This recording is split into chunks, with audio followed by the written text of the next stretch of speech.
Hey friends, so I've been working on a mashup recently and I realized that I've never done a video specifically on how to import music into Ableton Live and sync it with Ableton's clock, whether that music is BPM based or not. So let's just dive right into this. Everybody says that, it's such a funny, let's just dive right in. All right, so I'm gonna grab my music because unfortunately I can't use somebody else's. That's all right. You'll live through it. So I've just drag and dropped some audio into Ableton in session view. Now it's important when you're just trying to import the audio and you don't know what BPM it is and you're trying to sync it, that you use session view as opposed to arrangement view. Even if you plan on using arrangement view to eventually edit the arrangement and do all the fun stuff you're going to do, you need to use session view for this specific trick, right? So the next thing you want to do is well, I mean, let's just go ahead and turn on warping. I have Ableton set, I should say, real quick, in the Record Warp Launch tab in my preferences. I have Ableton set to not auto warp long samples, and I think it considers this song, obviously being 5 minutes long, a long sample, so it didn't warp it. That's just a preference of mine. That's how I like it to behave.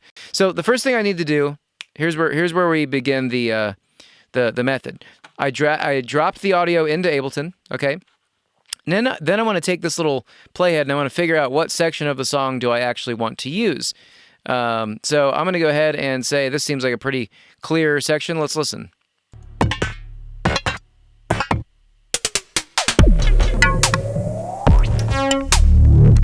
So now I know this is not 120 beats per minute, but let's go ahead and figure out what tempo it is. And that's what this process is. This is BPM-based music, and if you're using a lot of electronic music or dance music or anything like that, even pop music nowadays, a lot of it is recorded using a computer. So by using the tap tempo feature over here, you can identify what the BPM of the song is, okay?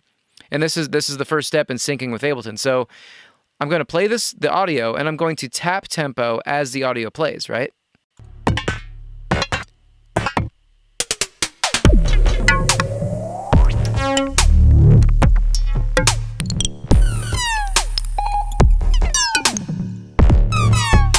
And so as you can see, we were hovering around 142 beats per minute.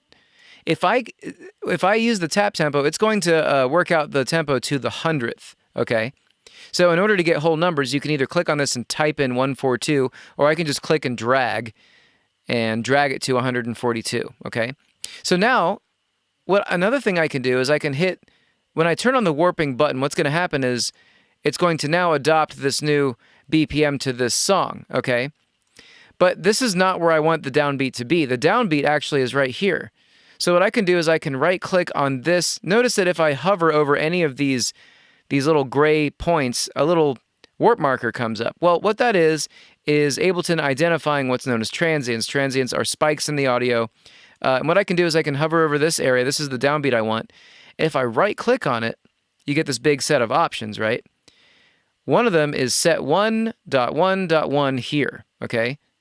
This is the bars of the song, right? So this means basically set the beginning of the song here. So when I click on this, you'll notice that now, even though there's information before this section, where I play this audio is going to be right on this downbeat. And so now we can turn on the clock and ensure that these are in fact in sync.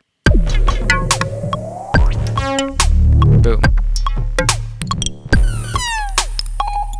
And so a little bit of housekeeping here. What's awesome about this is that, let's say the first clear downbeat of the song was here, but there was all kinds of fun intro material in the song, right? And you still want that all to be in sync. Well, all you have to do is just take this start time and pull it down, go backwards in time. All of this is still going to be right, okay?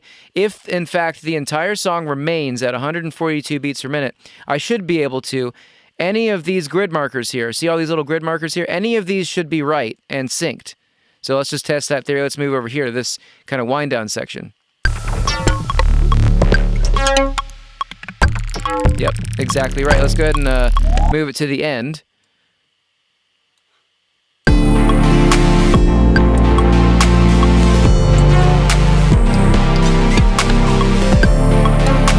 And yeah, notice anywhere I go, even with this place with no beats.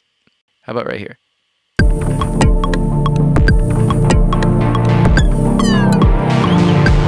right? So everything is in tune. Or I'm sorry, everything is now beat synced in this whole song, okay?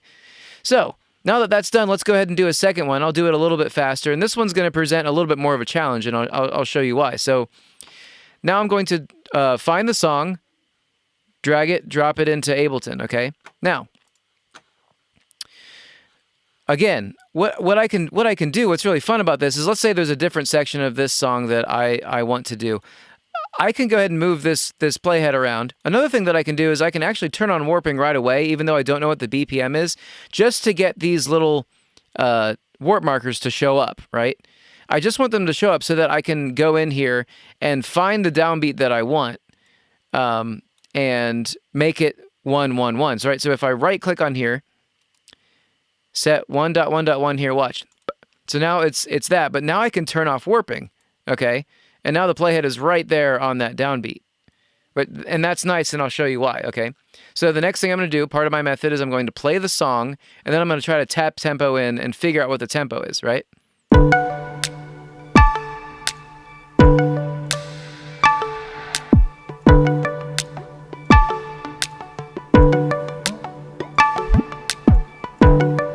Now, what I wanted to do is I wanted to demonstrate something here. It's very difficult, in my opinion, with audio kind of under 90 beats per minute, to tap the tempo in, especially for me. Maybe you have better rhythm than me, I don't know. But it's difficult for me to get the tap tempo accurate here. So in this case, instead of clicking slowly and trying to figure out what the tap tempo is, I'm actually going to double time my clicking. It's okay for you to double time Ableton's interpretation of a song. It doesn't matter, because you can half it and double it and so on and so forth. And I'll show you that in a second. But I'm going to go ahead and play the song again. This time I'm going to double time my tap tempo. And sorry, if you don't know what double timing is, I'm going to click it twice as fast. Okay, let's check it out.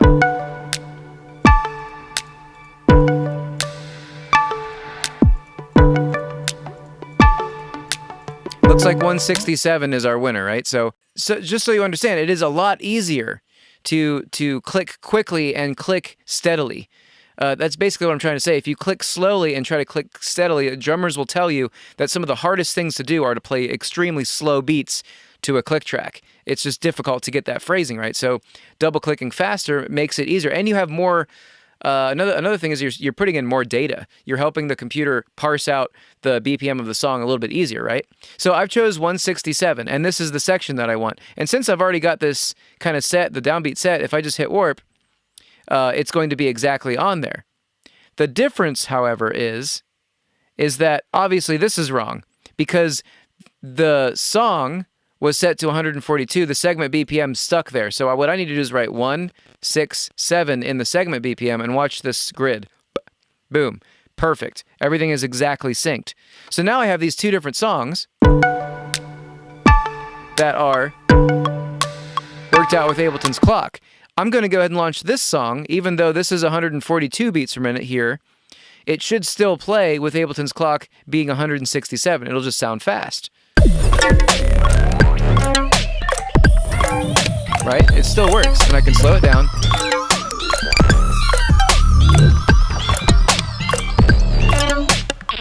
Right? So it still works. So now that these songs are synced, anything I do with the clock, or anything I do with moving the playheads along the grid, or anything like that, everything is going to work out perfectly. Okay? So let's get into some things that I would do potentially with a mashup. Okay? First thing, if I'm playing these tracks together, obviously I have to turn them both down. They're pretty loud. Another thing that I'd like to do is figure out maybe where I want to grab the audio from. Now that I am warped, I can move this along the grid, and I know that any place that this snaps to is still going to be synced with Ableton's clock. So I'm going to move it over here to this beatless area, right? Let's just go ahead and isolate this beatless area that I want to use, and we'll take a listen.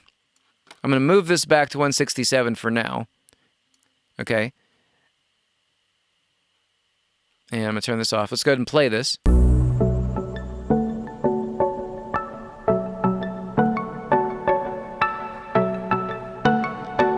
So I'm going to use this section, okay? Because this is cool. This doesn't have a beat, and this other song does, okay? So what's rad about this is that even though I'm still in session view, this is the section that I want. Now that I've isolated this section with the brackets, I can click on this and I can move it. I can just click and drag it over to the corner where I can choose between arrangement and session view, and I can just drop it into its respective track, okay? So it's grayed out because it's still assuming that we're working in session view, but we could go ahead and hit this button here, which is the back to arrangement view, and be able to see that, right? So, and as you can see, it's right there. Okay, so here with Identity Mitosis, this song, I need to find a beat section, okay? So let's just go ahead and identify where we want that to be. I'm going to pull this back down to its BPM as well, just to make it easier to figure it out, okay? So let's just figure it out.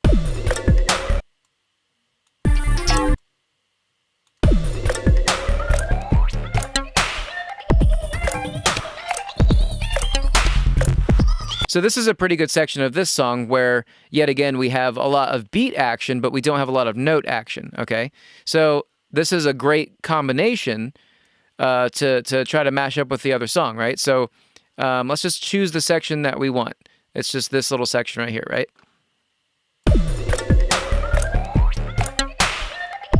I'll just turn on loop just to have it go. I'm going to go over to this part.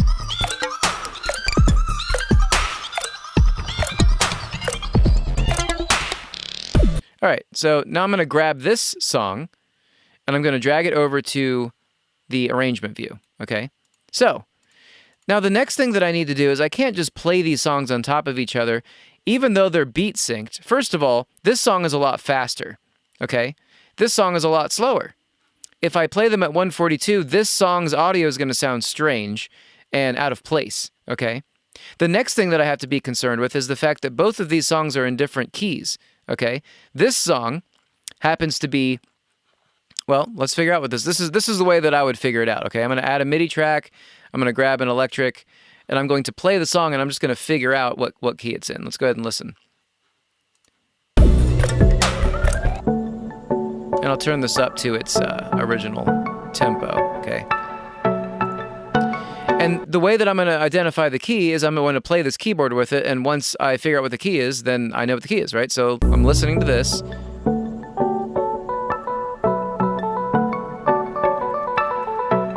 So that's a B right there, a B, so we're in B minor, right? So that's what I figured this song is, and I'm just going to go ahead and label this. This is B minor, okay? So, and then on this track, I'm going to now listen to this and do the same thing. Play the keyboard with it and figure out what its I'm gonna figure out what its key is in. Okay, so I'm gonna play this now, and notice that I'm turning off the other tracks, just this one.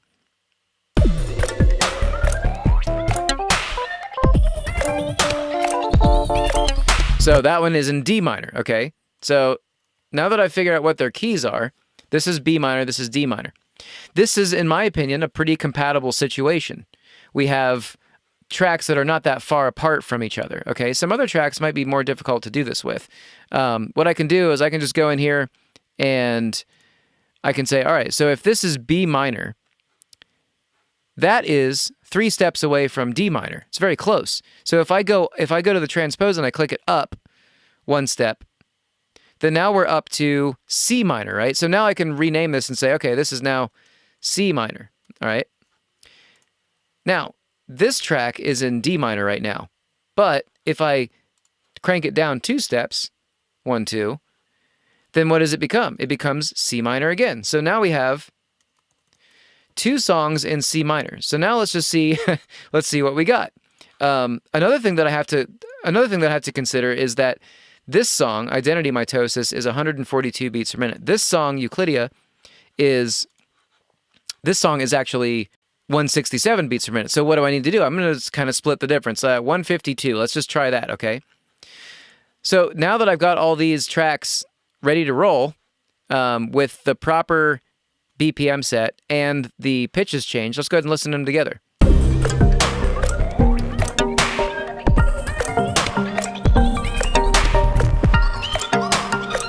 It's actually pretty cool, right? So that's pretty rad. Another thing that we should look at, though, is that we're not getting the highest possible quality here, okay? In different sections, let's go ahead and listen to this, just the Euclidia track, right?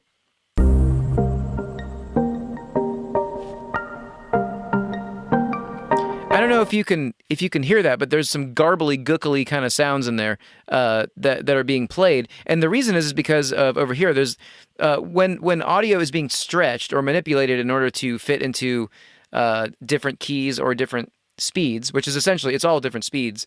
At the end of the day, you are going to have these different artifacts come up audibly. In this case, because we're using the Beats warp mode, these are all these different warp modes that are here. Because we're using Beats, it's trying to emphasize all the transients. So what it's doing is it's repeating sections of the audio as transients, and therefore you get this kind of stuttery kind of sound.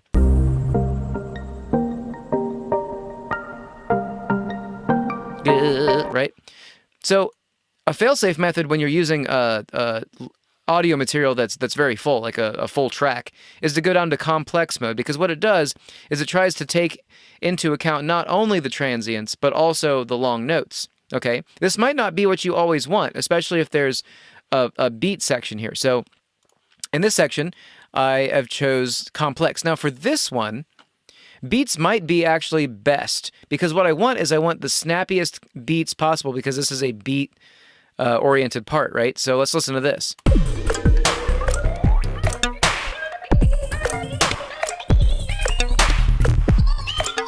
There's still some gobbledygook there, but the transients sound nice. Now if I turn it to complex, listen. And back to beats. Back to complex. Hopefully you can hear that complex does not preserve the transients very well. They're not as bright and snappy, right? So I'm going to leave this on beats. Now that we've got these kind of checked, another thing I want to show you down here is this preserve area, okay? These are just showing you different ways that they're going to be able to play the audio grains back, all right? What I can do in beats mode is I can actually just choose the forward loop mode, all right? So what this means is that when the slice is finished, it will restart a new slice instead of playing that same slice backwards. You might be confused and you're not really sure what that means. Well, check this out. What I'm going to do is I'm effectively, every single one of these little guys you see right here, these little things, these are the transients. I'm effectively going to be just playing an envelope from the beginning of each one of these out, and listen to what it does to the audio. Especially listen when I start to reduce the transient amount. Listen to this.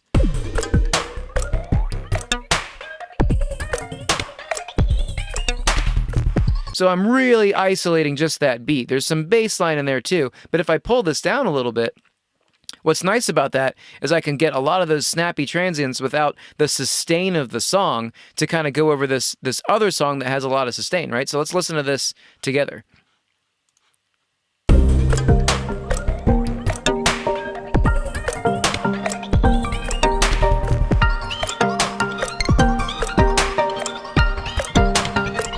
Pretty nice, huh? Sounds pretty cool. So now that I've gone over that, let's go over using audio that has never been recorded to a click track, okay? It's just plain audio out there in space, not recorded to any sort of click or any sort of metronome. It's just audio. There is also a way to get Ableton to sync up with this audio as well by manipulating the audio. So let's go ahead and I recorded my acoustic guitar here, okay? So I'm going to drag this into, remember, you're always working in session view if you want to do this trick, right? So I'm turning warp off, okay? Because Ableton's going to assume the wrong BPM with this anyway, okay? The next thing I'm going to do is I'm just going to launch an empty scene so it doesn't play. And I'm going to go in here and I'm going to hit warp. And I know that this is the downbeat, so I'm going to right-click on here and say set 111 here and then turn warping off, okay? We've already been through that, right? So the next thing I'm going to do is I'm going to play this audio and I'm going to try to tap tempo along with this audio, even though I know that my tap tempoing is not going to be exactly right because this was not recorded to a click track, okay? So I'm playing this.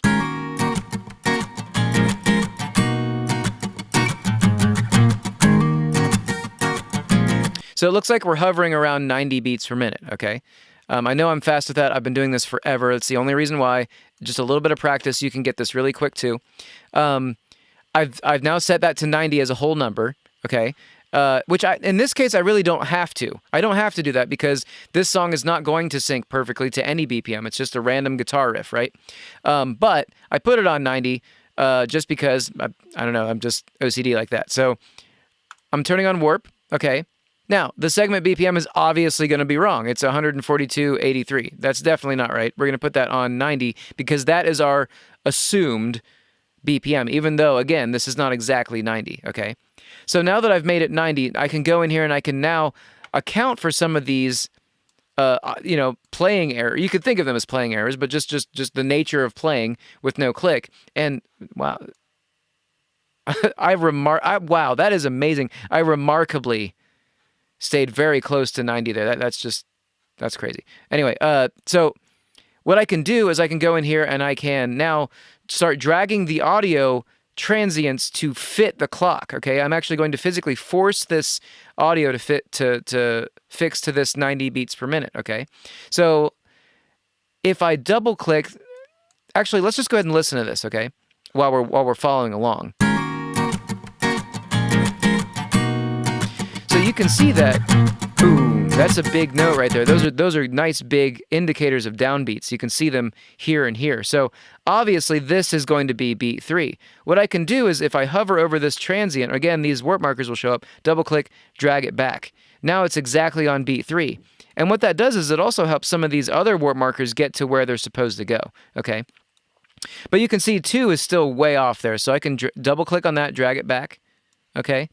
And right here at the beginning, I was a little slow off the cuff to get to this second beat, so I can pull that back. And now we're starting to reveal something where we have kind of a workable piece. Let's go ahead and listen to this along with the clock. So that's pretty good, right? Sounds pretty accurate. Let's just keep going here. So I'm going to go over to number 4. I'm going to drag it back. You can see those are getting pretty good. There's a couple of them that are off. And by changing one, you're changing the others. It's kind of, that's why they call it elastic audio, right? I'm going to move 5 up there. So let's just go ahead and I'm just going to say that I'm not going to go ahead and go through all this. That's just going to take too long. But let's just go up to beat 5, okay? This is the section of this audio that I now want. So if I listen to this music,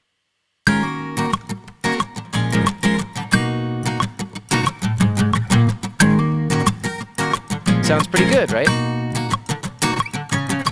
And did you hear that error right there? See, so this is a situation where a guitar, I chose to use a guitar because a guitar is a very familiar sound. You're very used to it. I'm going to turn this on complex because it's going to be able to make the tone as well as the transients preserved as best as possible. So yet again, let's get to that error spot and see if it fixed it. Yeah, all right. So now I have this audio. And again, now that it's synced with Ableton, I can add it to my fun little mashup that I'm doing here. I can first of all drag and drop this on its respective track, okay? And then I'm going to hit to the return to arrangement view. So now I need to identify, yet again, what key this acoustic guitar riff is in. So I'm going to turn on my electric. I'm just going to solo, I'm going to mute these other tracks, loop this section. I'm just going to try to figure out what key this acoustic guitar track is in.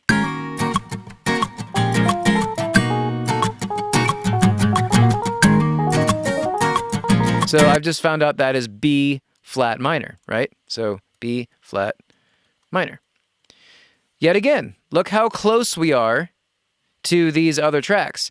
I've made this B flat minor, so now I know that B flat minor is 2 steps away from C minor. So all I have to do is just crank this up 2 steps, okay, in the transpose. And now I have an acoustic drum. This is going to be ridiculous, probably. Let's go ahead and listen.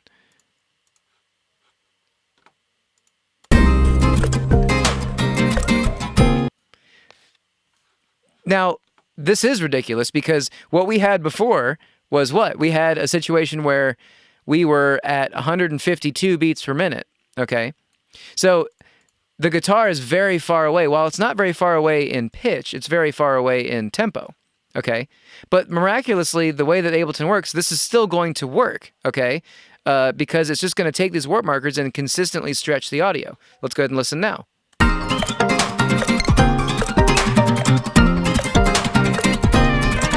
That's pretty sweet.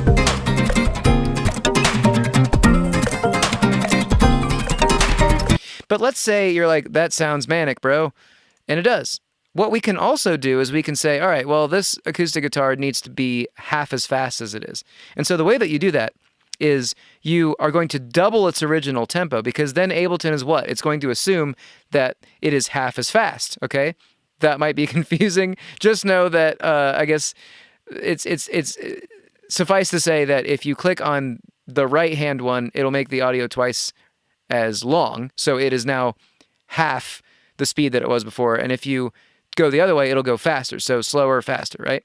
So now, if I drag this completely out, now this clip takes up this entire section. Let's go ahead and listen to this now.